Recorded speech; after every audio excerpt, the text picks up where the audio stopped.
நான் ஏசி வண்டி ஓட்டுற வரைக்கும் எந்த ஒரு தொந்தரவும் இல்லாம ஓட்டிட்டு இருந்தேன்.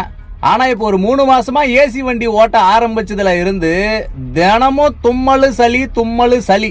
இதுக்கு காரணம் என்னன்னு எனக்கு ரொம்ப நாளா தெரியல. சரி, நம்ம ஏதாவது உடம்புக்கு சேராதது எதனா சாப்பிட்டுருப்போம் அப்படின்னு தான் நானும் யோசிச்சுட்டு இருந்தேன்.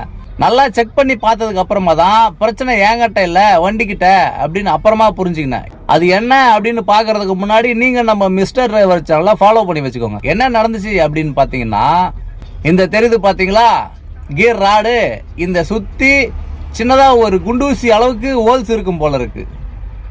ரோட்ல இருக்கிற தூசி மொத்த கேபினுக்கு உள்ள கொண்டு வருது. நிறைய பேர் நினைப்பீங்க கண்ணாடி இறக்கி விட்டுட்டு இருக்கிறதுனால தான் தூசி வருது அப்படின்னு சொல்லிட்டு.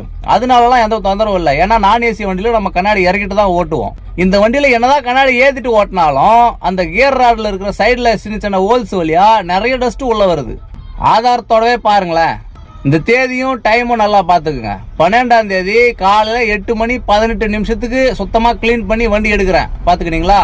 அதே 12ஆம் தேதி சாயங்காலம் 4:40 பாருங்க. அதுக்குள்ள எவ்வளவு டஸ்ட் இங்க படிஞ்சிருக்கிறது மட்டும் பாருங்க. இந்த இடத்துல இவ்வளவு தூசு படிஞ்சிருந்தா கேபினுக்குள்ள எவ்வளவு தூசு சர்க்குலேஷன் ஆயிருக்கும். மொத்தமாவே நான் 427 கிலோமீட்டர் தான் ஓட்டி இருக்கிறேன். இந்த 427 கிலோமீட்டருக்கு இவ்வளவு டஸ்ட்.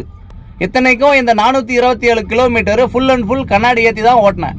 எனக்கு மட்டும்தான் இந்த மாதிரி பிரச்சனை இருக்கு அப்படின்னு நினைச்சேன். சின்னதா ஒரு போஸ்ட் போட்டதான் தெரியுது. கமெண்ட் பண்ற நிறைய பேருக்கு அந்த பிரச்சனை இருக்கு. கமெண்ட் பண்றவங்க எல்லாருமே எனக்கும் இருக்கு அப்படின்னு தான் கமெண்ட் பண்றாங்க. ஆனா இந்த பிரச்சனைக்கு ஒருத்தர் சொல்யூஷன் கண்டுபிடிச்சிருக்காரு. இங்க பாருங்க, கியர் ராட சுத்தி சிலிகான் பேஸ்ட் அப்ளை பண்ணிட்டு இருக்காரு. இவருக்கு இப்ப அந்த டஸ்ட் வரதில்லை அப்படின்னு சொல்றாரு.